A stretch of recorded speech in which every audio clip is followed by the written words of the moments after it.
Hey everyone, thanks for joining us. I'm Erin Mahoney, VP of Product over here at ISSA, and today we're talking about tactical conditioning. And to help us cover tactical conditioning and what it goes into training these types of athletes, we have here none other than our author of the tactical conditioning course, Josh Bryant. Thanks for joining us, Josh. I'm honored to be on here. Thank you, Erin. Josh has a super impressive resume. He's a best-selling author of another book called Jailhouse Strong, and he's also a world-renowned strength coach, and he's been with ISSA for a really long time. So we're extremely fortunate to have him on the line today to talk to us a little bit more about this course and what it means for the fitness industry. So what do you say we get started? Let's do it. All right. So first things first, let's start simple. Let's pretend that our viewers joining us don't even know what tactical conditioning is and what even a tactical athlete is. So tell me a little bit about who is a tactical athlete and what are their demands? Okay, so I think a tactical athlete we can define as military, a LEO, so that's a law enforcement officer. It could be corrections, police officer, federal agent, something like that. And private security, or basically any first responder. So tactical athletes are very unique because of the different occupational demands. For instance, if we call them an athlete, the game doesn't come down to winning or losing. It'd be living or dying. So that's one important distinction. Another one is most traditional athletes are playing their sport in their prime only, where tactical athletes going to do that job until retirement. How they're similar is a tactical athlete has to be well-versed in a lot of different abilities. For instance, they have to be fast on their feet. They have to be strong. They have to be explosive. They have to have the endurance, a SWAT team officer on an all-day standoff, a war fighter on a long mission in Afghanistan. They have to have that kind of endurance, but not only be explosive and strong, but be able to do that multiple times. If, say, for instance, if a tactical athlete could run one fast 40-yard dash, but they need 15 minutes to recover, that will not cut it. They have to be able to repeat that ability over and over. It's basically you have to be able to move like somebody a lot bigger, have the strength of somebody a lot bigger, but the speed, agility, endurance of somebody a lot smaller. So it's a very unique set of occupational demands. That's pretty interesting, especially because that's something I had never even considered, that you have to have the strength of, physically a larger athlete, but the endurance and the speed of typically a smaller one. So talk to me about, before we kind of talk about what that implies for a training program, what does this mean for a personal trainer? So is it common for somebody that wants to go into the military to hire a personal trainer and say, hey, help me achieve these fitness goals that are related to the occupation? But what about just general, is it likely that a client would say, hey, I want to look like I just got out of the Navy SEALs boot camp? Both those are very likely scenarios. So, as a personal trainer, there would be different routes you could go about doing this. Like, for instance, the Army and, the armed forces, now they're hiring actual strength coaches as a job. So that there's that avenue. There's potentially linking up to a police department on some kind of contractual type of basis, but for military, the example you used right there, absolutely. I've had, as your reputation grows, because the market's wide open. Think being a football strength coach in the 1970s or something of that nature. It's wide open right now, and there's a lot of people that need help. So you're going to have people going off to boot camp. They're 18 years old, and they will absolutely hire a trainer because they want to go there and pass it with flying colors, especially someone going in, attempting to get into a more elite type of branch of the military. Absolutely. I have people all the time that come to me to get ready for, obviously if you're joining the police academy, there's a sort of a boot camp, if you will, element initially, a lot of physical conditioning. They want to be ready for this. So there's that part. Then there's helping people prepare for a test. The test may not meet the occupational demands of the job. For instance, there's a heavy aerobic bias, but at that point when you're helping someone prepare for the test, that's not your place to say that, even though it's the case. You'll have those kind of clients that need to get ready for a specific test. It could be a job specific test. It could be just a general fitness one, depending. But then you'll also have, someone that might be 40 years old that says, hey, I know I had this exact scenario happen. I noticed we got into a chase the other day. I was totally out of breath and couldn't catch my breath. So this person needs conditioning. So you're going to have all sorts of people that actually need it. to get the job, to get the promotion, or do better at the job. Because, you know, it's interesting. We took a survey for this course, so we did a lot of stuff with SurveyMonkey, sent out thousands of surveys, and nearly 90% of law enforcement officers do not have any sort of like ongoing physical conditioning requirements, strength conditioning. So they're kind of on their own to do this. I mean, look at like the genre of literature of like, you know, train like a Navy SEAL and things like this. So there is that stuff right there. It's kind of like a basic plan, but it doesn't really go into the nuts and bolts. Like we go really, really deep and extensively into this course. Awesome. You know, you said something interesting. I didn't realize that the military is actually hiring strength coaches now. So that's really fascinating. So what's the difference between a tactical conditioning course or knowing how to work with tactical athletes versus, you know, going through the ISSA strength and conditioning course, for example? Okay, so a lot of the differences is going to be just the demands, because there's very few sports where you're going to have all of these demands at a pretty high, like it's not going to help you to bench press 600 pounds, but get, you know, out of breath walking up a flight of stairs like couldn't powerlifting. It's not going to help you to run, you know, a 3-hour marathon, but, you know, have no strength to go with it. So all the different demands, one thing we do real extensively in the course is we look at the different stressors. For instance, your body is adapting and recovering from stress when you're training in a good way. But think about if you shift work, there's all sorts of elements of shift work that can be detrimental, you know, physically to you. So we have to look at those, you know, that's a stressor. You know what? Some jobs you'll be, you know, a graveyard shift, like an overnight shift, then a day shift the next day. I couldn't believe that initially when I first worked with someone with that situation, but that does happen. So you're gonna have to take that into account, looking, okay, this person is not an athlete. You can say, hey, just, you know, go home and sleep 8 hours and, you know, and quit partying and everything will be okay. No, this is their job. They have no choice. So we're having to look at every single little stressor that's applied, you know, and I think, you know, we do a good job of looking at that stuff. So talk more about the different types of stressors, because that's pretty interesting. You don't have, like you said, the option to like go home and sleep and get, you know, more comfortable. So can you talk through, especially for our viewers, what are some of the stressors or the demands for these occupations? And then what do you or the student that goes through this course, how do they look at those demands and then change how they are training somebody in order to work with those demands? Sure. So some of the demands will obviously be, you know, just what we talked about. I think the sleep and lack of quality, you know, lack of quality food a lot of times, unless somebody's a diligent about packing their food ahead of time, and they still may be, and they don't have time to stop and eat like Tupperware. So you have to look at the nutritional factor. We're looking at the sleep factor. We're looking at the stress factor. We have a lot of statistics in the course about, you know, how many Leos are suffer from alcoholism. That stuff's important to know going in there, and just stress of the job, you know, of like how different Leos, tactical athletes, die way earlier than the average population, much higher percentage of heart attacks. So knowing all this stuff, and the way we can adjust that is when we go into the periodization models demonstrated. You may have somebody that works at the airport and has a, you know, a 9 to 5 shift, and we can take that way closer to what a traditional athlete would do.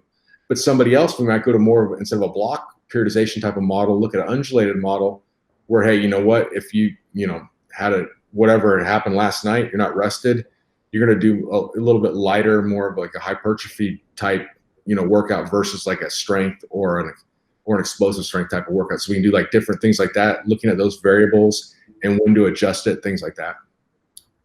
Awesome. So what do you do? So if a client comes in, they're a tactical athlete, or let's say they've got a training session on Wednesday, today's Monday, and you say, hey, I want you to go out and party tomorrow night.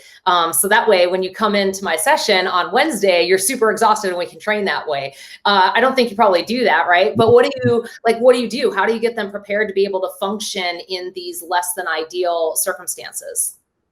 Well, it's going to be like that. Again, that's why we're looking at all these different individual variables, because there are definitely some people that are like, you know what, I'm really serious about this. I don't care if I sleep, you know, 4 hours. I'll be ready to do, you know, that explosive strength workout tomorrow with the strongman implements. They're ready to go. So that case, you know, if they're ready and they've shown they're ready and things like that, you're good to go. a lot of times you're going to have to switch out what the workout would be. And if you're working with somebody, you can make those observations. A lot of times you'll see, they might say, hey, I'm good to go if you didn't. And so, when they're warming up and things like that, the normal enthusiasm's not there, more fatigue, things like that. You'd look at those different type of things. And we also look, another key element in all of this is looking at what a tactical athlete actually needs. Mm-hmm. So like looking at strength as your base, for instance, if you had, say a female world champion in powerlifting, deadlifting 3 times her body weight, her limit strength base is pretty well set. So there'd be other stuff you'd want to focus on to make her the best at her job. Whereas somebody else, say, a 300-pound man that can kick down a door, but, gets tired really easily and can't do a pull-up, there's some issues there because, a SWAT officer has over 60 pounds of external load with the gear that they're wearing. What if they have to climb over an obstruction? He is not climbing over that obstruction if he weighs 300 pounds, can't do a pull-up, and has an additional 65 pounds on him. So we have to look at all those different things. And that's why the course gives so many different models of periodization and how to tailor it towards an individual. So it sounds like what you're saying is the course really looks at, these are all the different demands that a tactical athlete could be exposed to. And that kind of filters into, I'm guessing, the assessment process where each person is going to be a little bit different. And mm-hmm. you're going to need to know a lot about that person in terms of their starting level, but also the demands of their job. And then taking into consideration all of that, stress factors and starting level is then what drives the programs that you develop for that person. Is that right? Absolutely. So what we're doing with that is we're giving a couple different options. So we have a lot of different preset programs, different amounts of time, frequency the person will be training, different needs, all that stuff. So there is that element. So you can go, hey, I'm fairly new to this. I took the course. So right off the bat, I'm going to be quote unquote a cook and follow this, recipe that's established. But our goal eventually is to have you be a chef where we've taught you all the variables and you'll be able to start designing your own programs. Like say, hey, I really, like you're going to basically use what's useful and discard what's not, like Bruce Lee said. You're going to use what's going to be best for the individual instances. So that's our goal, is to eventually have you start off as a cook, then you work your way into being a chef. That's awesome. So there are a lot of workouts already available for somebody. So as soon as they get into this course, they don't have to know they don't have to have the same amount of experience that you do. They can benefit from what you have put together and start applying it with real clients right away. And Absolutely. Then we'll eventually start getting the exposure and the experience that you have. Is that right? Yep. You're going to start taking your own little notes, pick up your own little idiosyncrasies, things like that. And before you know it, it'll be uniquely your own. But I think it's important to go through, sort of like following it to a point verbatim. So then you can kind of like figure out this is what's going to work, not going to work for this situation. And then before you know it, it's your own and you're off to the races and you're successfully training tactical athletes. That's very cool. So, we're talking about law enforcement and we're talking about Navy SEALs. Not always everyone, like when they think of a law enforcement officer, think of like the best shape of somebody they've ever thought of. But think about, I think our listeners would love to understand, think about like somebody right after they come out of the Navy SEALs boot camp and what that person looks like and what they're capable of doing.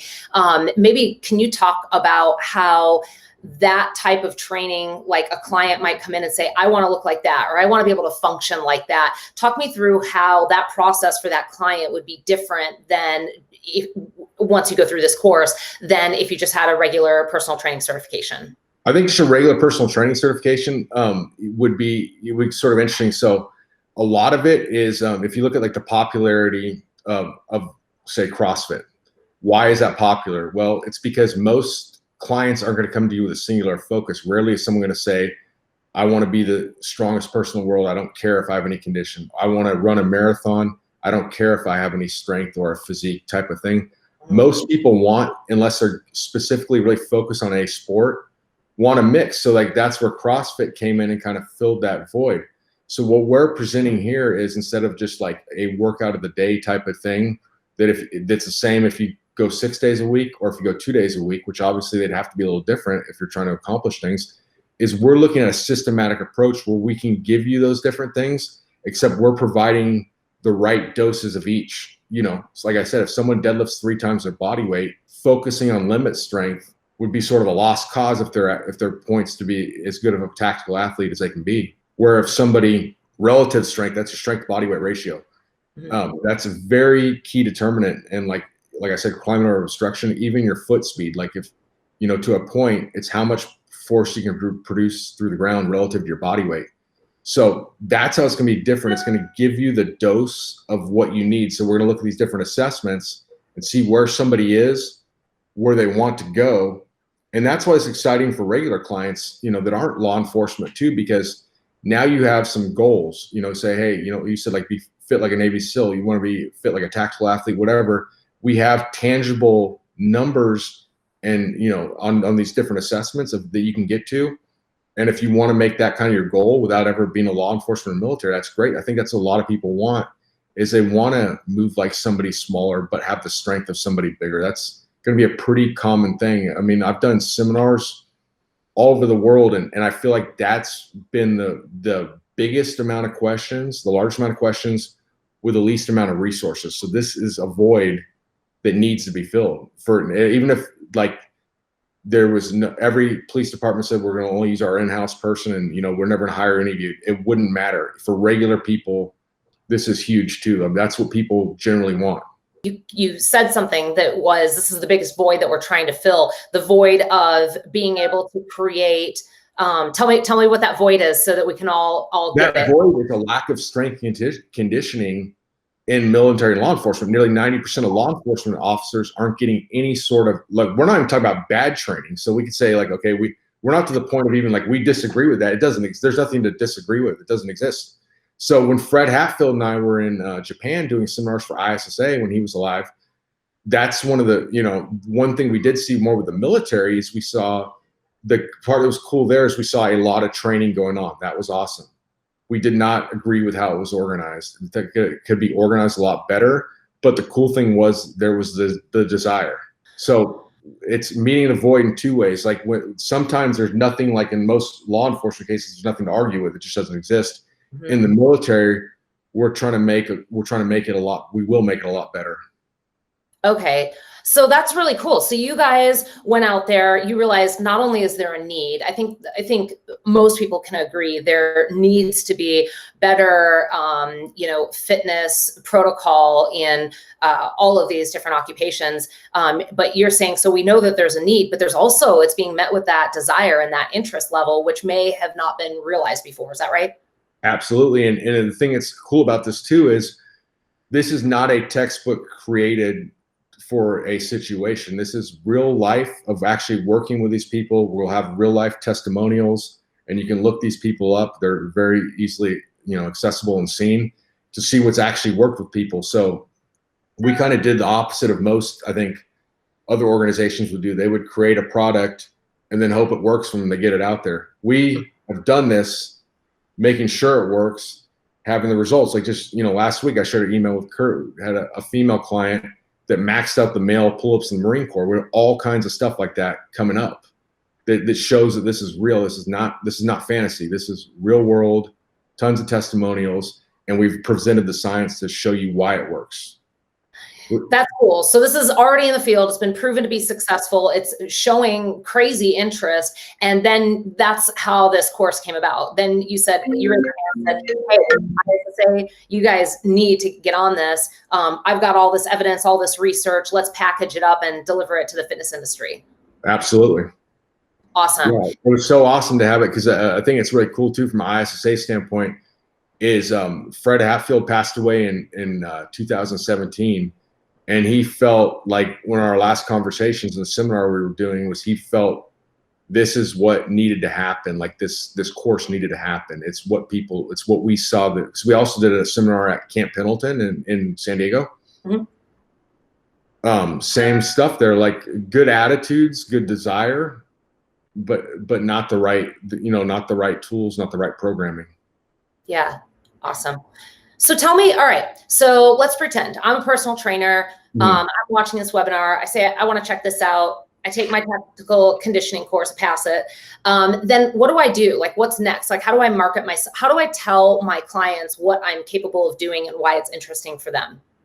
Okay. So this is to present to existing clients or try to draw new? Existing clients or new clients. So I go through the course. I'm now a tactical conditioning specialist. What makes me different than the other personal trainers, and why would somebody want to buy my services then that might not even be a tactical athlete? Okay, so that's a good question. So there's a lot of different reasons why. I mean, the first thing is you got to think this is, one thing you can present that I think is important is with some of the real extreme conditioning in here is I think it helps you think clearly under stress, because when you have to do certain things, and that's an ability, because I experimented a lot of these workouts on myself too, and I noticed that was one thing that was like your tactical athletes have to be able to repeat speed, explosive power under duress and fatigue. So if you train to that way, you're going to be more in everyday life. You're just going to be better off, more clear-headed in a situation where you're stressed out. That's number one.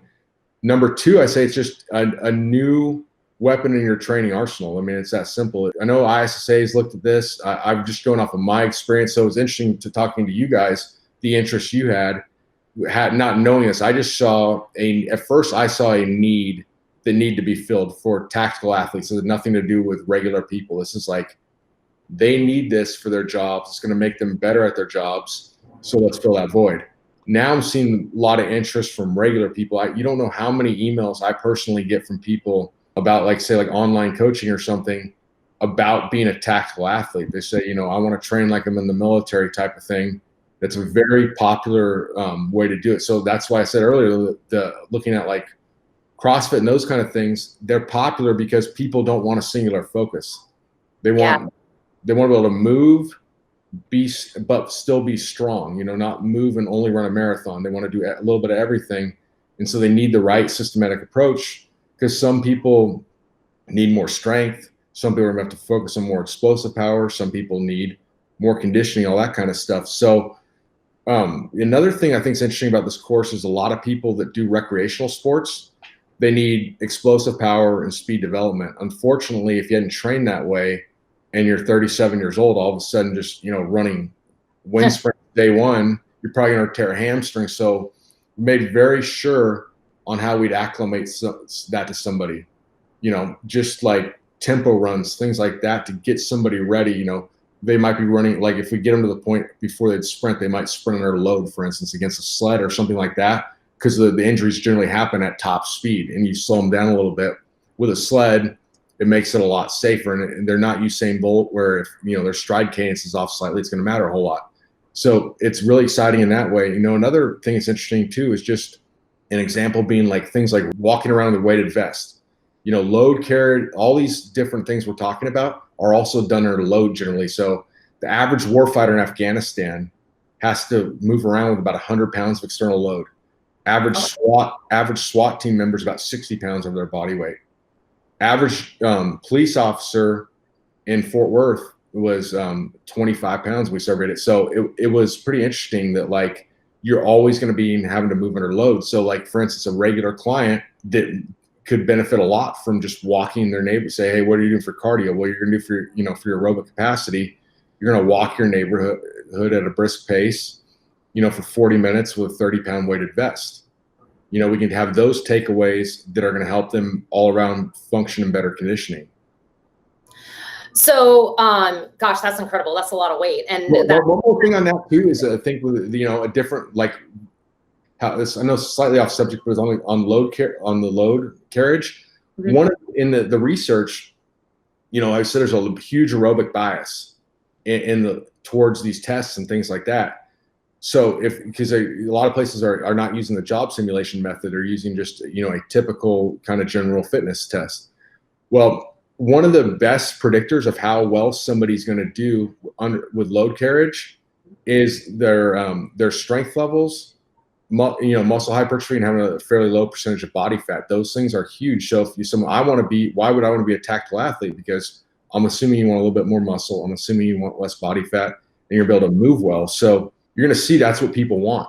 Yeah, all of that makes sense. So when we were talking about going back to and you wrapped it up beautifully. But so we'll go back to like the people that would want this. It's people that just want to, like, on a day-to-day basis, perform better in a changing environment under different stresses and demands. People might be preparing for the ovulation, and then people that want the fitness outcome, or not even the fitness outcome, but the aesthetic of somebody that's going to a functional fitness studio. So it sounds like a lot of people. And, you know, going backwards about 5 minutes, and you were talking about being able to respond like on what you have to your environment. It almost sounds like your everyday like mom would want to be able to like run away from an attacker if she needed to be. So it sounds like it's also something that clients could benefit from because of personal protection, right? Like being able to use what they have and in the environment and the stresses around them. Is that right? Absolutely, because someone's gonna be less likely to attack you if you look physically fit. I mean, so that's like the old thing of like, you know, 90% of deterrency is just looking the part, you know, so that there's that element. But then there's also the element if something did actually happen, if you know, if your goal is self-preservation, you could either run away and they're probably not going to catch you. You could, if you had to stand there and actually defend yourself, you're going to be, you know, better at that. So there's a lot of different ways that's going to work for people. Absolutely. Interesting. So kind of that element of self-defense. So that's all good stuff. You know, we were talking a little bit before we started this webinar about the interest. And so, you know, you were talking about the interest that you've seen from the field. And even with us over at ISSA, some of the content pieces that we've put out about tactical conditioning is generating really a lot of interest. So it sounds like we don't even have to explain to some of our viewers, you know, the interest because they're watching this, but it's out there. And so it's certainly a certification that you probably want to start capitalizing on now, right? I think you can do it without people being interested too. So just because, you know, like say you're training Mrs. Jones that has to carry in 2 bags of groceries, you can somehow, you know, implement, you're going to learn how to correctly execute and implement a farmer's walk. You don't have to, you know, you don't have to pretend to her like, hey, let's pretend you're Navy SEAL today and do this. No, it can just be like, you know, why are we doing this? Well, you know, it's dynamic core stability. So when you're carrying those grocery bags, it's going to be that much easier. You know, it's like there's, you know, all those different kind of things that of people that, you know, that just want to, you know, I don't want to fall and break a bone because I'm 65 years old, that kind of thing. They're going to benefit. So there's going to be people that are like coming gung ho that I want to train like a tactical athlete, even though I'm not one. That's great. You got that. There's people that just want to be healthier and safer. It's for that. And then of course it's actually cutting edge for the initial purpose was just for the field, but then we've expanded to show how it can also be used for regular people as well. Yeah. Well, very cool. I know you're excited that ISSA is putting this out there. I'm excited. It's been a long time coming, and I'm thrilled that you were able to join us today, answer some questions about the course. It's awesome that there's all those workouts in there that people can start using right away, that this program also competes with those functional fitness studios, but in a very real life and outcome way. So I'm excited for what this can bring everyone. So what's functional mean? Functional to me means how well, it's just a fancy word of saying how well something transfers to real life. Yep. And so we're not trying to get gimmicky and, you know, do something that just looks entertaining. Although I think there is an aspect of novelty stimulus to people that have never done this before. They'll enjoy it, but it's going to be all stuff that's, you know, real world. And remember, that's what functional means, is how well this transfers to real life, and that's what it does. This is then the epitome of functional fitness, what we've got right now. It is functional fitness, and it's all this stuff too is, if you look at like social media things that I've put out there and people that we have testimonials from, this is all real too. This is not a textbook, and then we're throwing it out there and hoping this actually works. This is, you know, in the trenches first, then finding the science of why it works to back it up in the sources. It's, in my opinion, the right way to do it, because at the end of the day, that's what this is about. It's about helping people get better. So awesome. I'm excited. I'm gonna take myself through some of those workouts that you have in there. Cool. And we'll see how I do. Okay, awesome. All right. Thank you so much for joining us, John. Talk to you later. Okay, bye.